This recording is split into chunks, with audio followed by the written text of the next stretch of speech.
రాజీనామా పోమన్నాడు. అటువంటి మనిషి 10 మందికి పనికొస్తుంది. హౌసింగ్, అర్బన్ హౌసింగ్ ఒకటే. తర్వాత గురుకుల పాఠశాల సింహాచలం చూసారా? ఉందండి. ఆ గురుకుల పాఠశాల అటువంటి రాష్ట్రం మొత్తం ఇప్పుడు కూడా నడుస్తుంది సార్. ఇప్పుడు నడుస్తుంది. ఓకే. రాష్ట్ర వ్యాప్తంగా ప్రతి నియోజకవర్గంలో 2 గురుకుల పాఠశాల ఇచ్చిన మహానుభావుడు.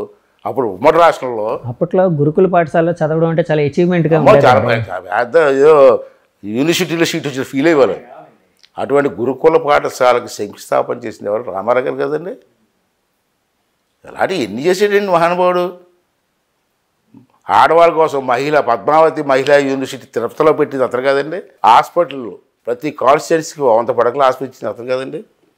చేసాడు అతను కల్మసం లేకుండా. చెయ్యాలా కానీ రాజకీయాలు తెలియవు అతనికి. Open heart. నేను అలాగ అనుకున్నా చేసేయడమే. చంద్రబాబు గారు సార్, చంద్రబాబు నాయుడు రాజకీయం కూడా తెలుసు, అభివృద్ధి కూడా తెలుసు, సంపదను సృష్టించడం తెలుసు అతనికి. ఓకే. సంపద లేకపోతే నీకు అభివృద్ధి ఏమవుతుందండి? ఉన్న సంపద అంతా ఇళ్ళకి దోషించుకుంటే సంపద లేకుండా నువ్వు ఏ అభివృద్ధి చేస్తావు? అతను సంపద సృష్టించాడు, కార్యక్రమాలు చేశాడు. ఈవేళ అప్పులు పెంచావు నువ్వు, కార్యక్రమాలు కూడా చేయలేకపోయావు.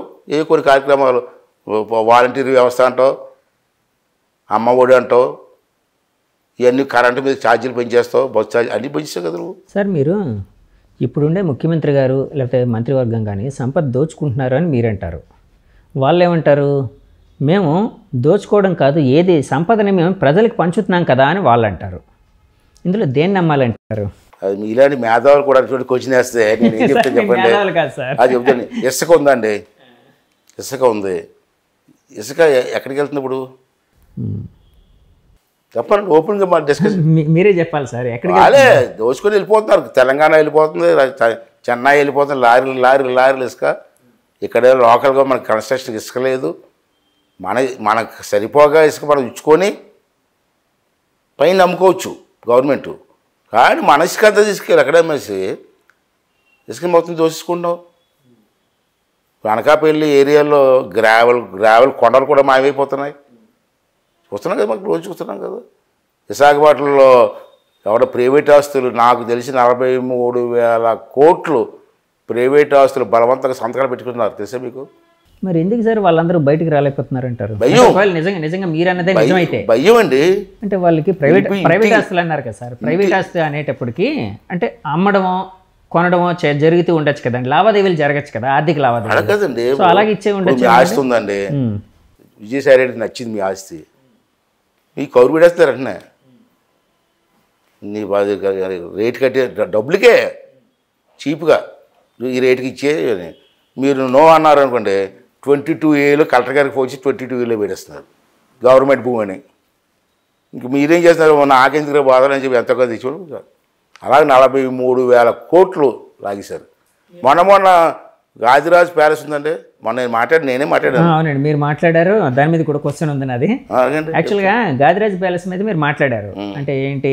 సరే, ఆ నేపథ్యం మీరే చెప్తారు. కానీ ఆ తర్వాత ప్యాలెస్ యజమాని ఒక ప్రెస్ మీట్ పెట్టి నాకు ఎలాంటి ప్రెషరు రాలేదు, నన్ను ఎవరు ఇలాంటి ప్రపోజల్ నా వరకు తీసుకొని రాలేదు, ఇది రాజకీయంగా వాళ్ళు ఏదో చూసుకోవాలి, నాకు ఎలాంటి ఇది లేదు అని ఆయన ఒక ప్రెస్ మీట్ పెట్టారు. ఆ ప్రెస్ మీట్ ఫోటో చూసారా మీరు? చూసారా? చూసానండి. ఫోటో వచ్చింది. అవునవును. అతను ఎదురుగా ఎవరున్నారండి? కేకే రాజు. ప్రెస్ మీట్లు పోటీ దొంగడు. ప్రెస్ మీట్లో ఫోటోలో రాకుండా ఉండడం బాగున్నాం.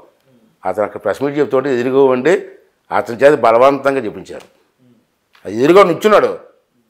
నేను అన్నాను, ఆ ఫోటోలో కట్ చేసిన బాగున్నాను. అతను ఏం మాట్లాడుతాం అన్నీ మాట్లాడించి ఎదురుగా నుంచి మాట్లాడించాడు. అసలు ఏం జరిగింది చెప్పంటారా? 2 నిమిషాలు చెప్పండి సార్. ఆ ప్యాలెస్ అతను 10 years క్రితం కట్టాడండి. చాలా బాగుంటుంది, అద్భుతంగా ఉంటుంది. అవును. పిల్లలు ఏమో సరిగ్గా అందుబాటు లేకపోతే మైసూర్ ప్యాలెస్లో అన్ని చేసి డిజైన్ చేసి అలా కట్టాడండి. 10 years బ్యాక్ నుంచి ఉంది అది.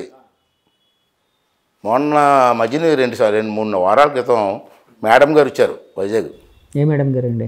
భారతి గారు, ముఖ్యమంత్రి గారు సతీమణి గారు వచ్చి ఊళ్ళో తిరిగే కారు వేసుకొని బీచ్లో వెళ్తే ఆ బిల్డింగ్ దగ్గర ఆపే కారు. బిల్డింగ్ చాలా బాగుంది, నన్ను నచ్చేసింది, బిల్డింగ్ కావాలని అడిగిందట. ఇప్పుడు నచ్చితే ఇచ్చాడు ఏంటి? అడిగితే అప్పుడు మళ్ళీ మరుసటి రోజు కొంతమంది వెళ్ళి పెద్ద ఆయన దగ్గరికి వెళ్ళి, సార్ మేడం గారికి బిల్డింగ్ కావాలంటున్నారు, రేట్ చెప్తే ఇచ్చేస్తామని అడిగారు. అడిగితే నేను ఇవ్వను బాబు, నేను బాగా దగ్గర కట్టించుకున్నాను, ఈ వయసులో నేను ఇవ్వలేను ఇలాగే చెప్పాడు. చెప్తే అన్నీ ఆ బిల్డింగ్ ఏమో 22A ఉందని చెప్పి ఇచ్చారు. మీరు ప్రెస్ మీట్లో లాస్ట్లో జాయింట్ కలెక్టర్ మాట్లాడి చూసారా? అక్కడే అర్థమైపోతుంది మీకు ప్రెస్ మీట్. అవునండి, అందులో కొంత గవర్నమెంట్ భూమి కలిసిందని ఒక ఇష్యూ ఉంది. ఆయన నా దగ్గరికి వచ్చారు చేయమని చెప్పి 22లో అప్పుడు ఇచ్చో నోటీస్ ఇవ్వడం కరెక్ట్ అని చెప్పాడు. మరి నిజంగా గవర్నమెంట్ భూమి అయితే మరి ప్రభుత్వం 5 సంవత్సరాలు బట్టి ఏం చేస్తుందండి? మున్సిపల్ కార్పొరేషన్ వాళ్ళు ఎలా పర్మిషన్ ఇచ్చారండి? ఎలా ఇచ్చారు? అంత బిల్డింగ్ కడతామని మున్సిపల్ కార్పొరేషన్ కనపడలేదా? దాంతో నాటకం సార్. కేకే రాజు అక్కడికి ప్రెస్ మీట్లోకి రావాల్సిన అవసరం వచ్చిందండి. ఎందుకు వచ్చాడు ప్రెస్ మీట్లోకి? సార్ ఇప్పుడు మేడం గారు వచ్చారు, ఇట్లా తిరిగారు, చూశారు, ఆవిడకి నచ్చింది అని అడిగారు అని ఏదో చెప్తున్నారు, మీరు చెప్తున్నారు. యాక్చువల్గా మేడం గారు వచ్చారు అంటే, ఒక ముఖ్యమంత్రి గారికి సంబంధించిన వ్యక్తులు వచ్చారు అంటే ఒక మీడియా అటెన్షన్ అని ఉంటుంది కదండి, మీడియాకి తెలుస్తుంది కదండి. సో ఎవరికి తెలియకుండా వచ్చి వెళ్ళిపోయారు. అలా కాదు సార్, ఇప్పుడు తిరుగుతున్నారు అంటే అంటే మీడియా గారు సతీమణి సీఎం గారు సతీమణి ఫస్ట్ టైం ఇక్కడికి వచ్చారు అంటే ఒక మీడియా అటెన్షన్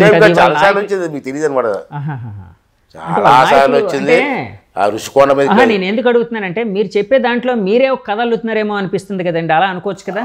అయితే పని చెప్పండి, ఆవిడ వచ్చి చూసి నచ్చిందని చెప్పి అన్నాను కదా నేను. ఆవిడనే వచ్చి ప్రెస్ మీట్ పెట్టి నేను రాలేదు చూడలేదు చెప్పనండి. అజయన్ పాత్రి గారు చెప్పింది అంత వాస్తవం కాదు, నేను అసలు విశాఖపట్నం రాలేదని చెప్పానండి.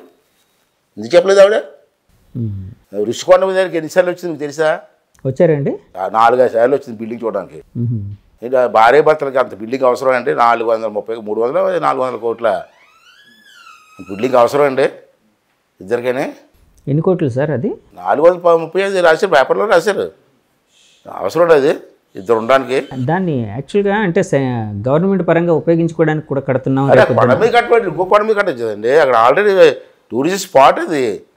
ఇక్కడ మీరు విశాఖపట్నంలో మేధావులు నిద్రపోతున్నారు సార్. నేను చాలాసార్లు చెప్పాను, మీకు ఒక కొటేషన్ కూడా ఉంది. ఏంటంటే సిరా చుక్క అంటారు. సిరా చుక్క అంటే ఎవరు వాడతారు? సిరా కవులు, విలేకరులు, రచయితలు. సిరా చుక్క మౌనం పాటిస్తే సారా చుక్క రాజ్యం వెళ్తున్నట్టు ఒక కవి. ఎంత బాగా రాశాడు చూడండి. ఇప్పుడు రాసింది కాదు, చాలా సంవత్సరాలు కదా. సిరా చుక్క మౌనం పాటిస్తే సారా చుక్క రాజ్యం వెళ్తుందంట. మరి మేధావులు మాట్లాడకపోతే ఇటువంటి అన్ని కూడా విశాఖపట్నం ఎంతమంది మేధావులు ఉన్నారు అంటే ఇప్పుడు అలాంటి పరిస్థితి ఉందని అంటున్నారా? మీరు ఆ కొటేషన్ కోట్ చేశారు కదా, ఇప్పుడు అదే పరిస్థితి ఉందని లేదా? మరి జరుగుతుంది అదే కదా రాజకీయాల్లో. వాస్తవం మాట్లాడితే అయ్యని పోతే నన్ను తిడతారు, మా వాళ్ళు తిడతారు. ఎందుకంటే ఎలక్షన్కి 50 కోట్లు 60 కోట్లు ఖర్చు ఎందుకండి? నాకు 83లో ఫస్ట్ ఎలక్షన్కి 63,000 రూపాయలు ఖర్చు అయింది. 63,000 అంటే అప్పట్లో తక్కువ కదండి రేట్లు. అప్పుడు అదే ఓటు కదండి. అలా కాదు సార్, అప్పుడు అదే ఓటు కదండి. అప్పట్లో 10,000 అంటే ఇప్పుడు 1,00,000తో సమానం కదా సార్. అలాగే కాదండి. ఎందుకో 50 కోట్లు ఖర్చు? ఓకే, దేనికి ఖర్చు పెడతారు అంటే క్లియర్గా అర్థమవుతుంది కదా, ఓట్లు కొంటున్నారని. కాదు సార్, అప్పట్లో బ్యానర్లకి, పాంప్లెట్స్కి, ఇలాంటి వాటికి, సభలకి, నిర్వహణకి ఇచ్చారు మాకు. ఓకే, బ్యానర్లు కూడా రామారావు గారు ఇచ్చారు మాకు. మరి ఈ ఖర్చు అంతా దేనికైంది సార్? మైక్ సెట్లకి, మీటింగ్స్కి, క్యాన్సింగ్ వ్యాన్స్కి ఇవి ఉంటాయి కదా, వాటికి 63,000 అండి. 63 కోట్లు. లేటెస్ట్ ఎలక్షన్కి ఎంత అయింది సార్ మీకు? లేటెస్ట్గా 2019 ఎలక్షన్కి ఎంత అయింది? మరి అది చెప్తే నన్ను బొక్కలేస్తారు. అలా కాదు, అంటే మేము ఎలక్షన్ కమిషన్కి రిపోర్ట్ ఇస్తాం ఎంత ఖర్చు అయిందని. 60 కోట్లు ఖర్చు పెట్టేసి 60 కోట్లు రాయం కదా, మాకు లిమిట్ ఎంత ఉంటుంది? లిమిట్ రాక రాస్తాం. మరి నన్ను లేడిపోయిన ఇబ్బందులు పెడతారు. నేనే కాదు, రాష్ట్రంలో ఏ నాయకుడు కూడా చెప్పడం. కానీ పాత అయితే చెప్పారు కదా సార్. మరి అప్పుడు తక్కువ సార్, అప్పట్లో లిమిట్ లేదా సార్? అప్పుడు కూడా 15 లక్షలు ఎంతో ఉంది. అప్పట్లో కూడా ఉందండి. 82-83 టైంలో 25 లక్షల దాకా ఇచ్చారు. 25 లక్షలు దాటకూడదు, నామినేషన్ డబ్బు కడతాం కదా, దాంతో కలిపి. ఓకే, కానీ 25 లక్షలకి అయిపోతుందండి ఎలక్షన్. చెప్పండి, మీరు అందరూ గుండెల మీద చేసి చెప్పండి. మేము చెప్తామండి, మీరు గుండెల మీద ఎందుకు జరగట్లేదు? ఎలక్షన్ కమిషన్ తెలీదా 25 లక్షలకి అవదని? మరి లిమిట్ పెట్టడం ఎందుకండి? ఎందుకంటారు సార్? మరి అంటే అందరికీ తెలుసు, ఇప్పుడు ఇది ఓపెన్ సీక్రెట్ సార్. డబ్బులు లేనిదే ఎలక్షన్ జరగదు అనేది ఓపెన్ సీక్రెట్. ప్రతి పార్టీ, ఈ పార్టీ ఆ పార్టీ కదా, ఈవెన్ కమ్యూనిస్టులు పోటీ చేసినా కూడా డబ్బులు ఖర్చు పెట్టాల్సిందే. అలాంటి పరిస్థితి వచ్చిందండి ఇప్పుడు. మరి ఎలక్షన్ కమిషన్కి తెలియదు. అదే అన్నాను, ఎలక్షన్ కమిషన్ ఇవన్నీ అబ్జర్వ్ చేసి ఖర్చు పెట్టడానికి రేట్ అన్నా పెంచాలా, లేకపోతే ఖర్చు పెట్టడానికి వీలేదని చేయాలా. ఖర్చు లేకుండా అమెరికా సిస్టమ్ లాగా మైక్ పెట్టుకుని నలుగురిని ఆల్ పార్టీస్ ఒకే డయాస్ మీద నుంచోబెట్టేసి ఒకే మీటింగ్, నీ పాలసీ నువ్వు చెప్పని అందరూ మాట్లాడతారు, ఎవడో పాలసీ నచ్చితే ఆడు కొట్టేసి. కాదు సార్, అలాంటివి జరుగుతాయి అంటారండి. ఎందుకంటే ఆ మధ్య ఒక ఛానల్ వాళ్ళు, ఒక శాటిలైట్ ఛానల్ వాళ్ళు తెలంగాణలో అనుకుంటాను 2 పార్టీలను కలిపి ఏదో పెట్టారు, చిన్న డిబేట్లా కొట్టుకున్నారు, ఇద్దరును ఛానల్ సమక్షంలోనే కొట్టుకున్నారు ఒకరినొకరు. అలా కదండి. కాదు అలాంటివి అంటే ఎందుకంటే ఇప్పుడు అభ్యర్థులు ఒకే దగ్గర తీసుకొని వచ్చినప్పుడు ఆవేశకావేశాలు పెరుగుతాయి, అంత మెచ్యూర్డ్గా ఉంటారు అనుకుంటున్నారా? ఓపెన్ దీంట్లో పెట్టి నలుగురు పోటీ చేసాం అనుకోండి, నా పార్టీ నుంచి నాకు అర్థమైంది సార్, నలుగురు ఒకే స్టేజ్ ఉంటారు. నేను అది ఆచరణ సాధ్యమేనా? అలవాటు చేయాలి సార్. కొన్ని దేశాలు ఇప్పుడు అవుతుంది. ఓకే, కొన్ని దేశాల్లో అవుతుంది. అంటే మెల్లిమెల్లిగా మన దగ్గర అలవాటు చేయాలి. ఎందుకంటే ఎంత డబ్బులు, కోట్లు అండి. తెలంగాణలో మన ఎలక్షన్ ఎన్ని కోట్లు అండి, ఎంత అయ్యి ఉండదు సార్ తెలంగాణ ఎలక్షన్కి? లెక్కలేదు. మీకు మామూలుగా అంటే మీకు చాలా మంది ఫ్రెండ్స్ ఉంటారు మీ సర్కిల్లో, మీ పొలిటికల్ సర్కిల్లో, మీకు అవగాహన ఒక పార్టీ ఓటుకి 20,000 ఇచ్చింది సందర్భాలు కొన్నాడు తెలంగాణ.